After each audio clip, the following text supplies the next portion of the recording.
Y'all can go ahead and turn those lights back off if you don't mind. I'm going to make a brief PowerPoint presentation of our mission trip. On October the 11th, Gary and Debbie Hawes, Robert and Lisa Wampler, and myself traveled up to Sturgis, South Dakota to visit our missionary family, which should be right there, the very first slide. That's many of you. How many of you know Ozzie and Jennifer? They were here as ministers. A lot of you weren't here when they were here. He was a minister here until 2012, about a year before we got here. So there's Ozzie right there, and his wife Jennifer. She's from Washington State. He's from Montague County, over by Bowie, Dakota, that area. They have 4 children. The oldest one is Abigail. She's 13. Timothy is 10.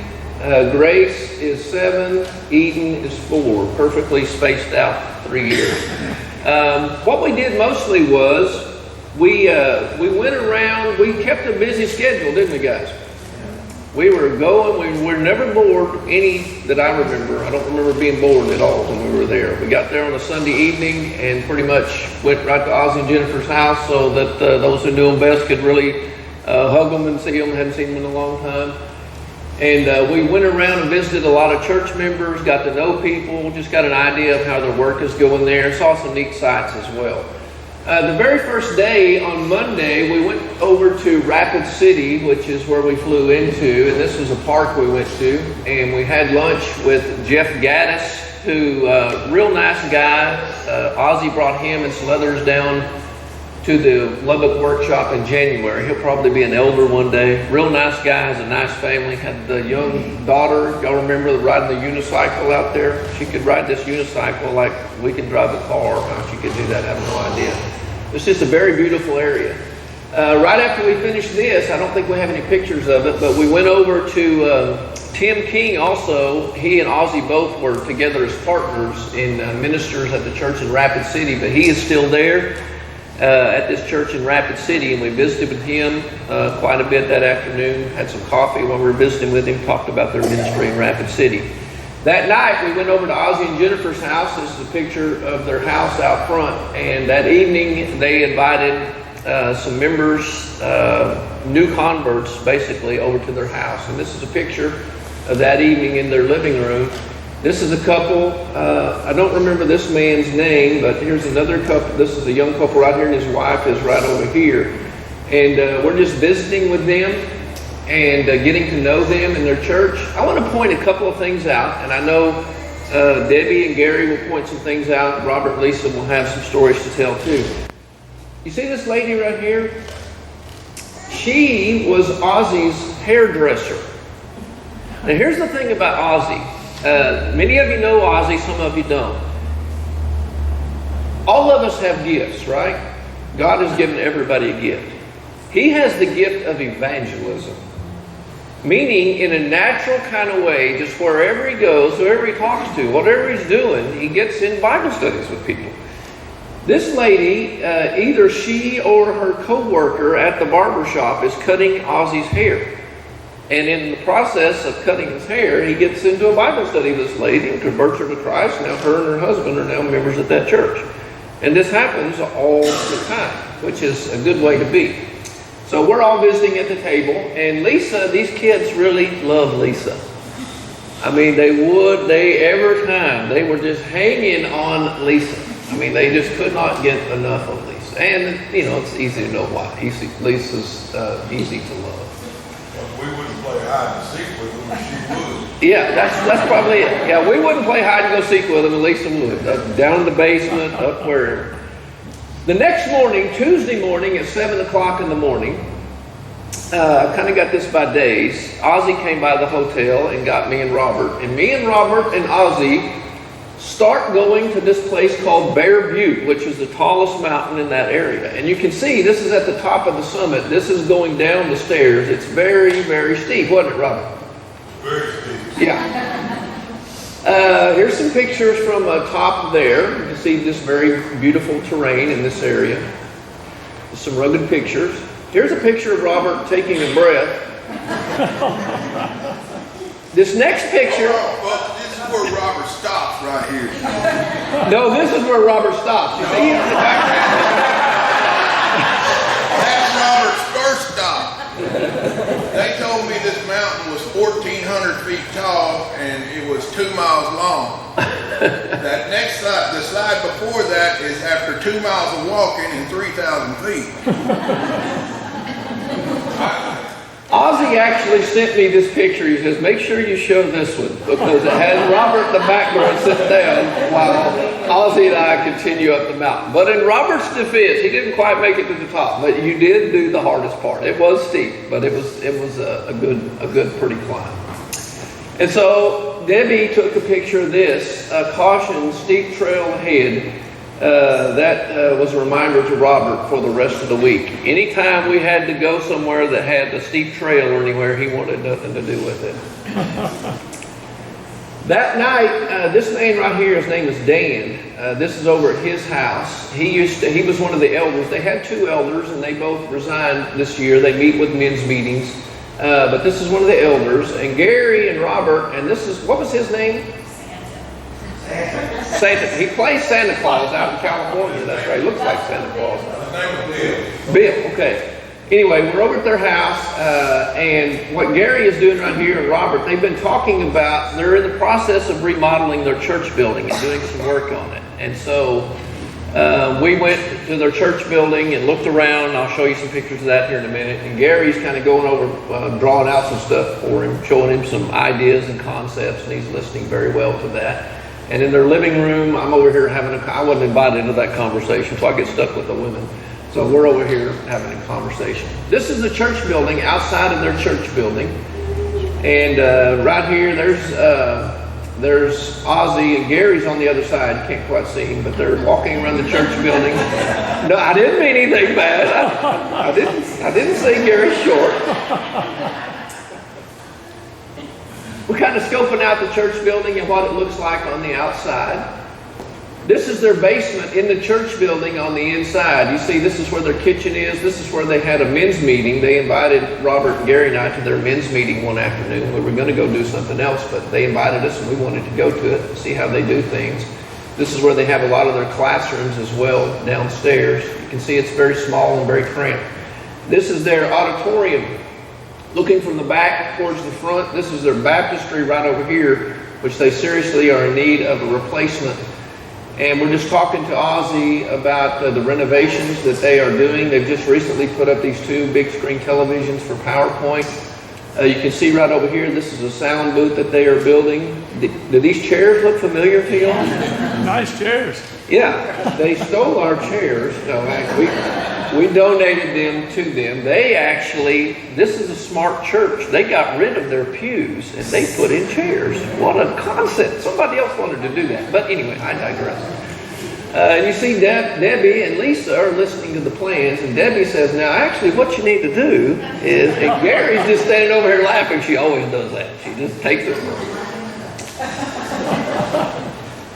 Anyway, we got a good idea of their church. They have a small little church building. They're doing some renovations on it, but hopefully things will go well for them in the future.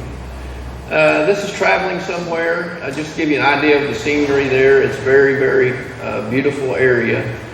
This was on Wednesday. Wednesday afternoon at lunchtime, we go to these people's house.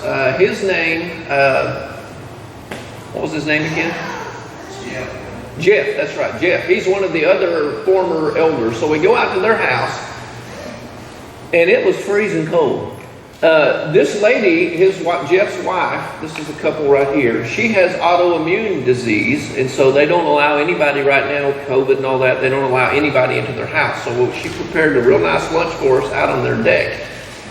And this was a day, it was also real windy. Y'all remember that? This is a day they had the wind warning of sustained winds of 25 to 45 with gusts of 65. And it was real nice weather there Monday and Tuesday. Wednesday here, it starts going south, and you're going to see snow in some later pictures. It starts snowing on us later. But you can see how bundled up we are. There's Lisa right there. Here's Robert and Ozzy over here. There's Debbie right there. Very cold. You can see how bundled up she is. And Gary's over here having a conversation with Jeff. We go on a hike on their property. They have 20 acres of property. By the way, I forgot to mention something. The very first day we got there, Monday morning, Ozzy wanted to meet with us all. We had breakfast in our hotel, and he was just going to talk to us about what the week is going to look like and who we're going to go be seeing and things to be sensitive of. You know, some people there, just like here, some people are very sensitive to the COVID issue, and so everybody was very respectful. We wore masks wherever we went, and other people are not very sensitive to that. And then he also said, you know, here's some differences between South Dakota and Texas. One thing you don't ever ask some of these people. He said, now we're going to be going out to a lot of ranches, a bunch of ranchers here. You never ask somebody from South Dakota how much land they have or how many animals they have. That's like the equivalent. Do what? He said cows. He said cows, okay. He said cows. Because that's the equivalent of here asking somebody how much money you have in the bank. Well, the first night we were there, he just said that Monday morning. First night we were there, when we were over at that first elder's house I mentioned, where Gary and him were, you know, drawing on the table. We're sitting there talking, and everybody's having a good time. And Debbie goes, so how many buffalo you got? Okay, didn't say how, not that buffalo. And then it was funny, we all just kind of looked at Debbie, and you could see the wheels turning in her mind, how she's going to extricate herself out of this situation. But she did a pretty good job of it. Anyway, this is Wednesday. After we had that very cold lunch, we go on a hike. They have 20 acres. We're just hiking through their property and looking it over. Very beautiful area. This is a campground they have made. And this is where they go camping, and they'll camp with their grandkids and other people who come out on their property as well. Very pretty area. Everybody's just kind of surveying it all. After we get done with our hike, we're standing in front of their house, group picture. And then, here's what happens. Property, that's what it was. Oh, this is hilarious.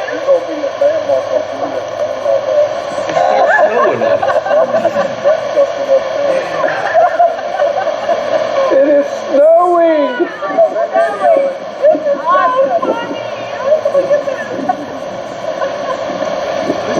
This is what poor Michigan. What Ozzy was about to say, I didn't know he was going to say something, and I was just cutting the film off. He's about to say, this is what it's like for a poor missionary up here, just so you know what the experience is like. Snowed on us everywhere we went after started Wednesday, and it never stopped until we left. We went to a fish hatchery one afternoon, and a very beautiful area with the leaves changing. Got a picture here of all of us you can see the sides here. This is where they have all different kinds of fish that they're going to just, kind of like they do in Athens, the fish hatchery. They dispense the fish to various streams and lakes throughout the state. Lisa and Debbie were always up to something. They went into every gift shop that we saw on the trip. They were always taking some crazy pictures. This was a restaurant we went to several mornings. Remember our waitress's name was Jessica. Y'all remember that? We went there about 3 mornings and had good food and started developing a relationship with her and some of the other people there. And then this is when it started snowing again. This is downtown Sturgis. Okay, so we're ready to cross the street. Started snowing Wednesday, and it never stopped until we left. One day, when we had a little bit of time after we'd gone around to visit a bunch of people, we went to this town called Deadwood, and it's called that because of this. It's where Wild Bill Hickok, right there on that spot where we're standing, was shot on August the 2nd, 1876. Just kind of neat. Neat little town with an interesting downtown. Sturgis obviously is known for the big motorcycle rally when they have 500,000 people come in August. So we go into the motorcycle museum and we're looking around. See this picture right up here? I didn't notice this at first, but this picture right up here, this is a picture of the Devil's Tower, which I'll show you here in a minute. But see this girl right here? You guys remember who that is? She was the girl. She waited on us when we were in Deadwood. And her father owned that shop in Deadwood, and he painted this picture and a bunch of these other pictures that are up on the wall at this motorcycle museum in Sturgis. This was Friday morning. We got up at 6 o'clock. We left at 6 o'clock. And Lisa and Debbie loved that. They loved leaving so early in the morning. And I took a picture of the sunrise because Gary said he hadn't seen one in like 5 years. So I wanted to know what it looks like with the sun rising. And we go out to this ranch. And I took this as soon as we got out of the car. This is right in front of the people's house, Lynn and Dee Dee's house is their name. And as the sun's coming up, they have this river that runs right in front of their house there. And if you've seen the movie Dances with Wolves, this should look familiar to you. On their property, they have an 8,000-acre ranch. Their property was where the movie Dances with Wolves, most of it was filmed. And so he took us after we had breakfast with them. They fixed us breakfast. We visited with them for a while. He took us out in these truck and Suburban, drove us around the property, took us to this spot. Most of the movie of Dances with Wolves was filmed right in this area. So we went down to the river and got some pictures.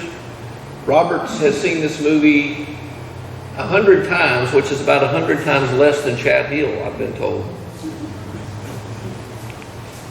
Right here in this area, this is where they had the teepees set up and everything. But this is the area where that movie was filmed, right there on their property. And it's really interesting because he was telling us a lot of the back, and I'm going to have a video here in a minute that'll explain. He's going to be explaining some of it.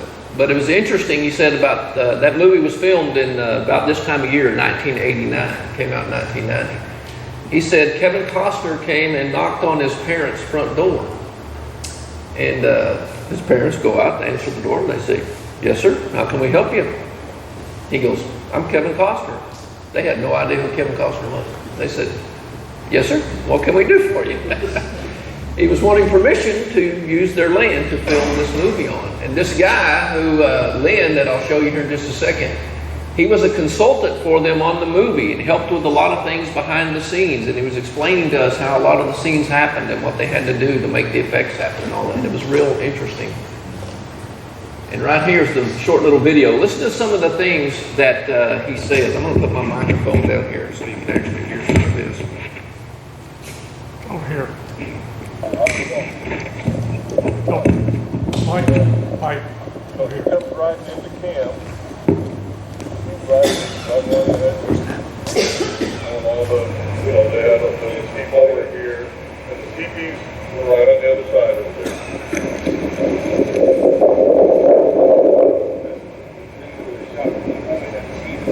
Yeah, right down there where they had him surrounded. Yeah. They all shot at the same time. I thought you guys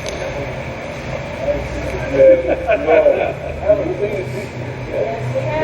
When they shot the wedding scene, they had an airboat drove up the river. It's an airboat, and then we had it looked like gangland, something blowing out into the air. And then they wanted that, that trickling through the. It's so interesting to hear the stories, of how they do what they do. They pack up, the body.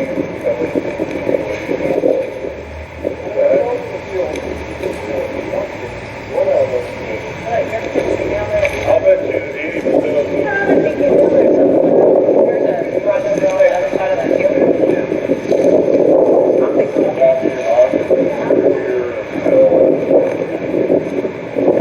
So you said 80% of the movie was filmed just right up here? I guess it was about 80%.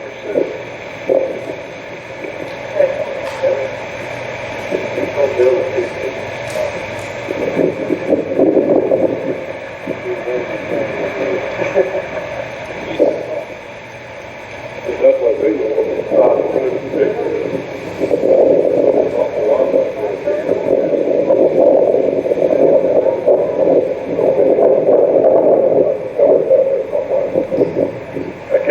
went across the river there, I set my Dr. Pepper in the water.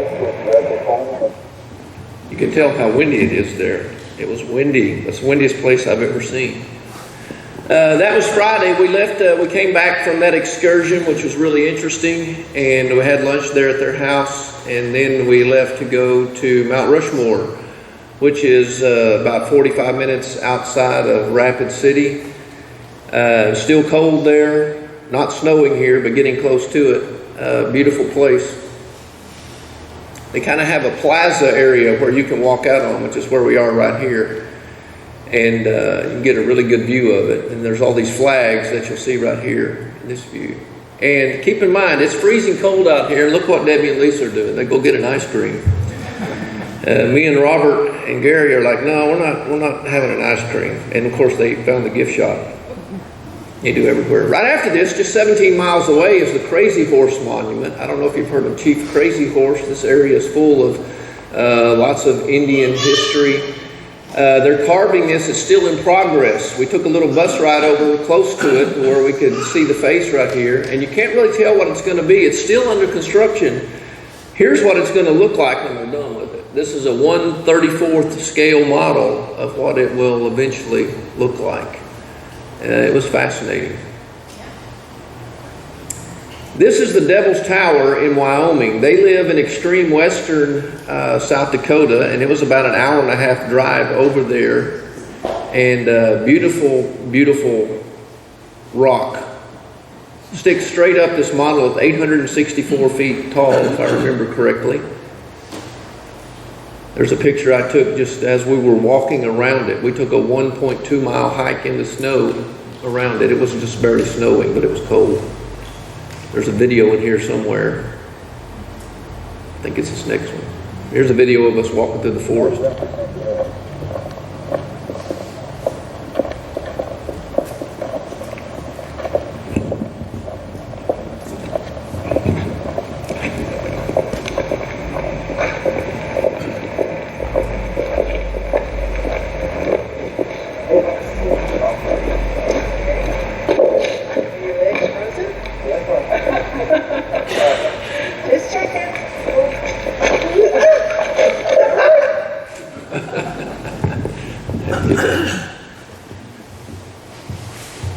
This is Sunday morning. This is the first time that they have met at their church building since March.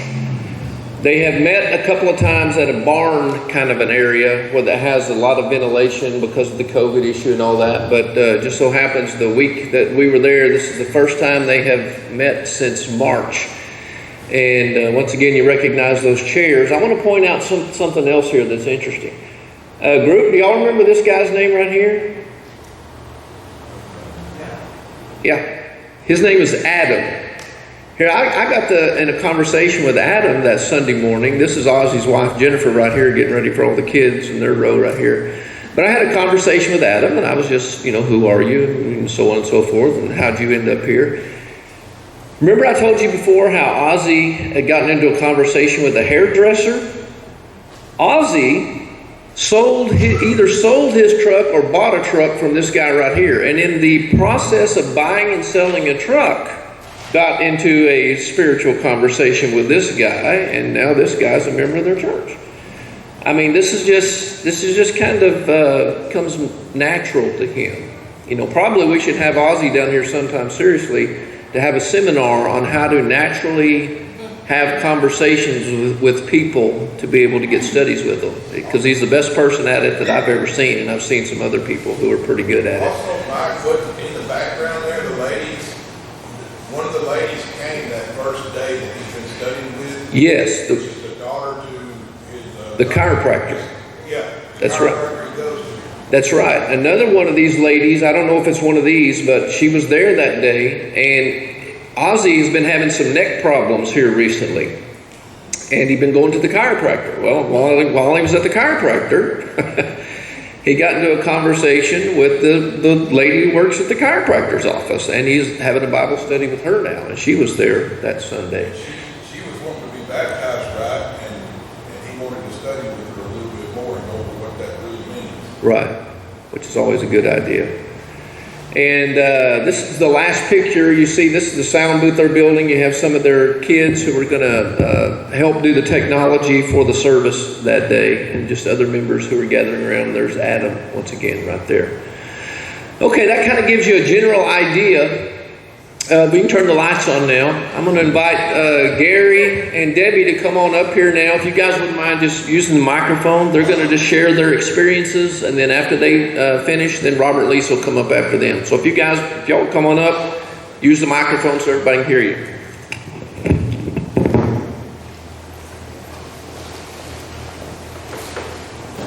So I told him I wasn't doing that. My moral support. That's it. In defense, the Buffalo Bill was talking about his buffaloes. And that's why I asked him how many buffaloes he had. And then I said, but he was real nice. So, I fished him back. So let me just tell you what I got from South Dakota. And that is that, y'all know how Ozzy is. He's going 90 miles an hour. His wife's the same way. 90 miles an hour all the time. And kind of like I am. I mean, I've been in business for myself for a long time, and I just go 90 miles an hour all the time. Those people are so laid back there, it takes 30 minutes to get a sentence out of them. You know, I'm sitting there, you seen me sitting there talking to this guy? He couldn't handle what I was saying, so he went and got paper and brought it back down, set it down, and he says, draw me a picture. And I said, all I draw is cartoons. I can't draw nothing that looks, you know. I said, but okay. I brought it up for him, and he and I went over some plans and stuff. But we got invited to the men's meeting, and I really wanted to go. We had some other things we could have done, but I wanted to go. And I don't know if I talked the rest of them in it, or they really wanted to go too. So anyway, we get over there, and everybody talks real slow. You know, everybody has something to say. And I thought this meeting's going to be all day. I kept looking at Robert. I said, Robert, you an elder? He goes, yeah. I said, make a decision. Get something done. Anyway, it was fun. We had a blast. But we did talk to them about some things that they could do with the congregation there. And if you've seen their baptistry, you know, it's like a horse trough, you know, with a cover over it. And, you know, to me, you know, Churches of Christ, that baptistry is the forefront, in my mind, of what it needs to be. They had tore their baptistry out years, I guess, ago because it had water leaks and it flooded, I guess, downstairs there. And they just tore it out instead of putting a new one in. And they don't have a lot of money in this congregation. I mean, it's not, you know, it's all they can do to pay the preacher and keep the lights on, to be honest about it. Because I went over their dollars with them, you know, how much they get and kind of what was going on there. And don't want to get into all that detail, but realistically, I told him he was lucky to get a check every week. And this COVID thing has really hurt them. I mean, it's hurt a lot of congregations, you know, not in here as well as there. But what we found out, and I was waiting for Mike to mention it, but they were dealing with the same situations that we're dealing with here. Mask or no mask.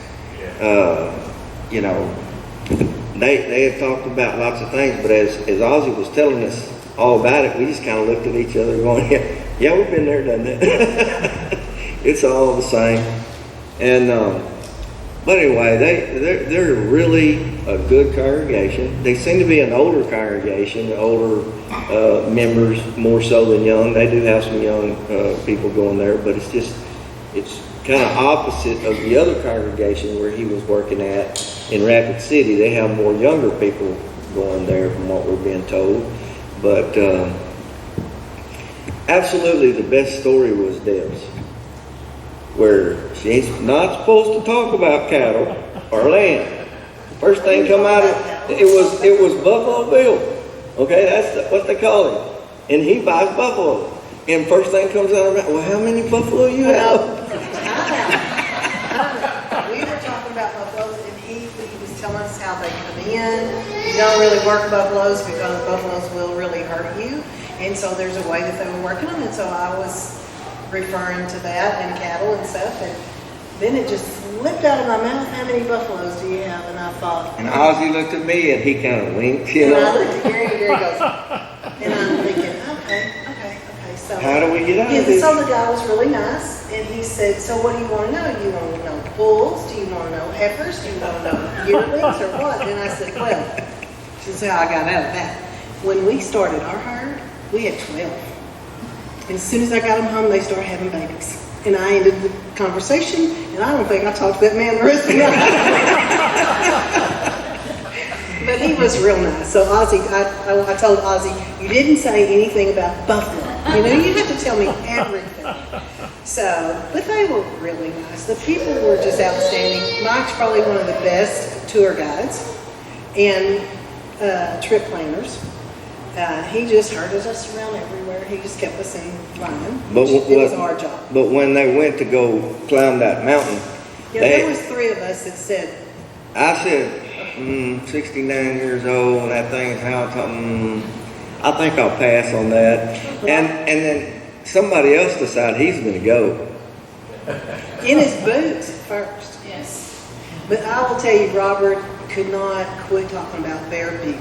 He loved it so much. Every time we turned the corner, there it was, looking at us. You go anywhere in that country out there, you see that mountain. But it was a treat. I will say it's the first mission trip I've ever been on, and the people were so hospitable. And yes, it is a slower pace state. Everybody goes slow. They talk slow, you know. And I'm a little jealous. It'd be nice if we could be a little slower sometimes. You know? Yeah, I can't slow down that. But it was a wonderful trip for my first, and Ozzy has a gift. I mean, I wished he could just give, ooze that into all of us, the way he brings people into the church. So it is a true gift. And you know what smoke and mirrors are with movies? Well, he was telling us, what was his name again? The guy that owned the land. Dee Dee and Lynn. And Lynn, yeah. Anyway, Lynn was saying, I worked on this thing. We pulled up, how many miles of fence did he say they had to pull up? 6 miles of fence and pulled it all up because they couldn't have that in the film. And so what's funny about it is he says, and you know how you see the scene and you see all these teepees and the smoke's coming up out of the teepees? And I said, yeah, I remember that. It was 30 years ago when I watched that movie. But he said, yeah. And he said, I'm the one in the tent. All I got is a smoke machine and I'm doing that tent. Come up out of that teepee. But anyway, we had a great time. And Ozzy was an awesome person to tell us where all we needed to go and line us up. He had us lined up from the time we got there. Precious family. And his family is very precious. Gary, what's their membership? Do what now? What is their membership? How much is it? Was it 40 or 45? What was it? You remember the membership? Might have had up to 60. He said they were up to 60 before COVID hit, and they've kind of been down since then. How many converts did you convert there? It seemed like everybody there was a convert. To be honest with you, everybody I met, Except for a couple of the elders. Yeah, Or previous elders. yeah. Well, but a lot of them were new converts and stuff. I mean, hadn't been there that long. So he's working it, I'm telling you. Next. And he always would hide around one of the bushes while we're taking a picture and get in a picture like that, Y'all remember Buffalo Bill? Y'all saw in the picture, he was over with me at the table. He come over and he eased up to me and he said, who is that lady over there? No, he didn't.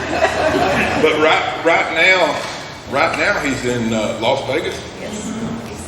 So at the end of October every year he goes to Vegas and he works for one of the big hotels there and he plays Santa all the way to January.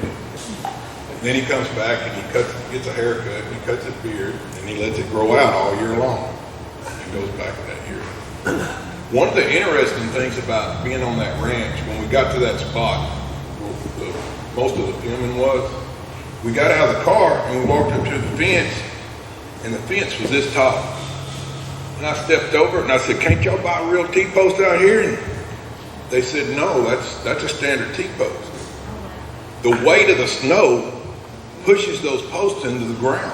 Oh, So anywhere where there's a drift because of the wind and the landscape and it builds up there, it will push those posts into the ground. So most of the farmers, well, Lynn said that when he was a boy, they had to rebuild fence every spring. He said, but as he got older and he took over the ranch, he moves the fence.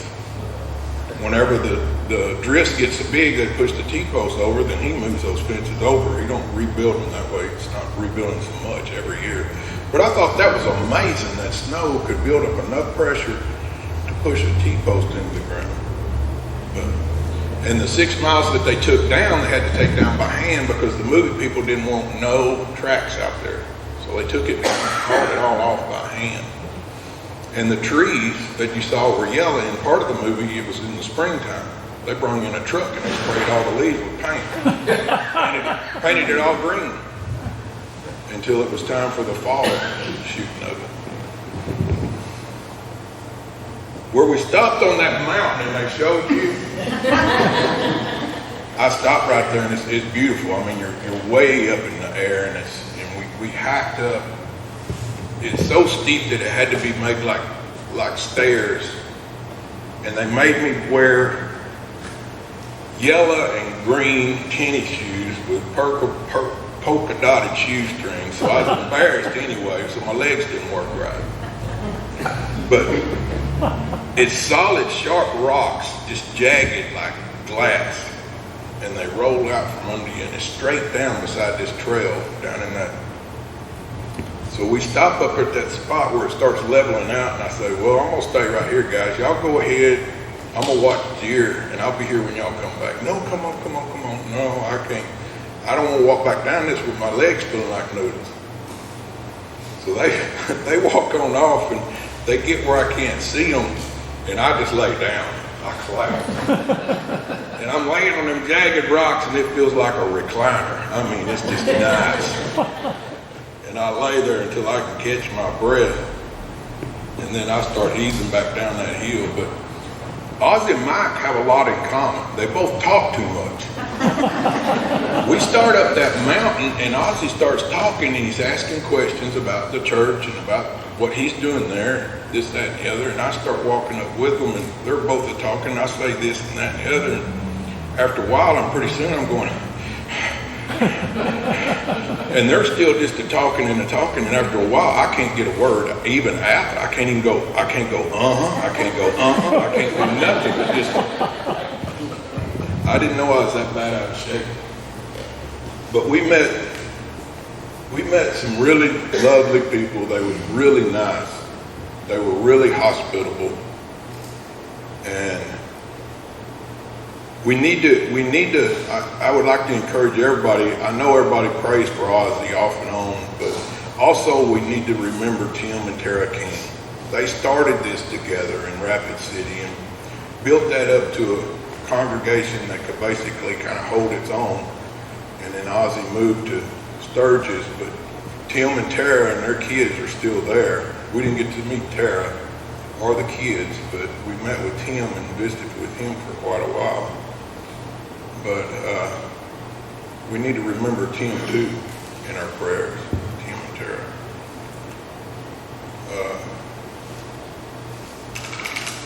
I guess you're going to say nothing. I had plans on just saying I couldn't talk and Lisa was going to talk.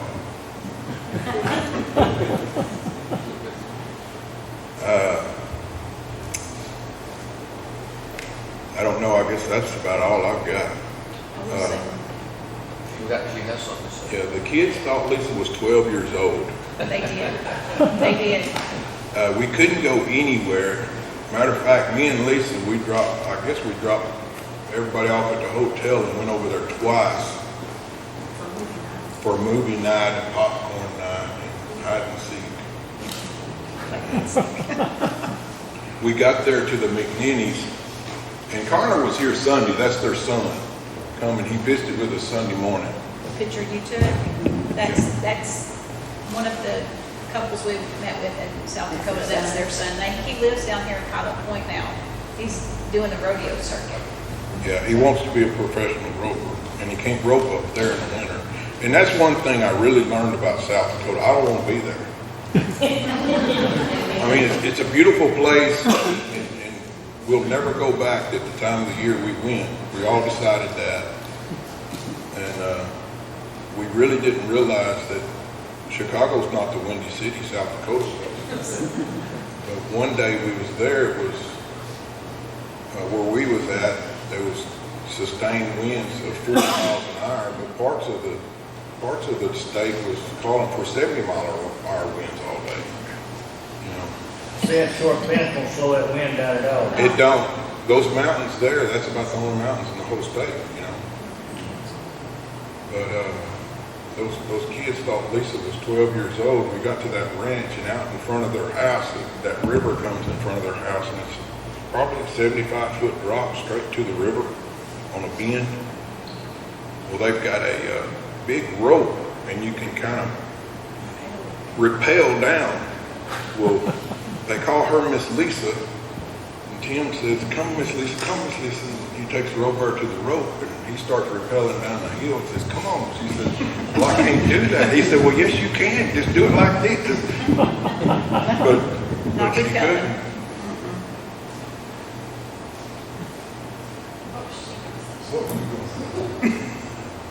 That's what I was going to say. I was going to say that they did think I was 12, and we did play hide and seek, and when we went over for movie night, it's down in their basement, and we walked down the stairs down there, and they're going, "Come here, come lay down lay here with us," and they're all on the floor, and I'm like, I can't get back up if I get down, so I'm going to sit right over here on the couch. Grace, who is the second to the youngest, made Debbie and I some very beautiful jewelry.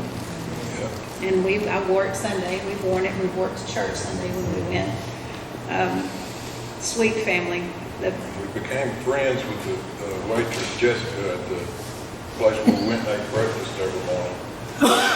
And we got on a first name basis with two of the hotel girls. One was Jericho and Pam. And Pam. Lisa got them cards. We wrote them on a little card, and then we stuck Ozzy's business card in the envelopes. Gave it to him on the left. Ozzy doesn't know how many people I gave his card out to when he was there. I just walk around. But just talking about Ozzy is, all these people are people that he knows in his daily life. Well, his daily life revolves around evangelism instead of evangelism being part of his daily life.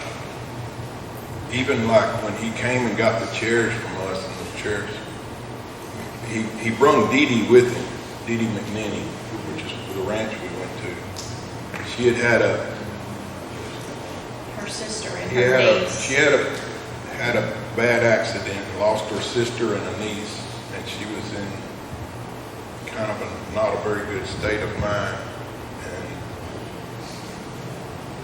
we kind of developed a relationship with her and that family through all of that. And then the son came to us, and we kept his horse for him. And then he come down last weekend and visited with us, and he's supposed to come back and eat Thanksgiving with us.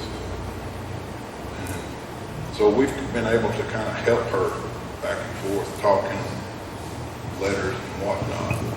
But Ozzy's, that kind of stuff is always on Ozzy's mind, no matter what he's doing. His evangelism basically drives his life, I think.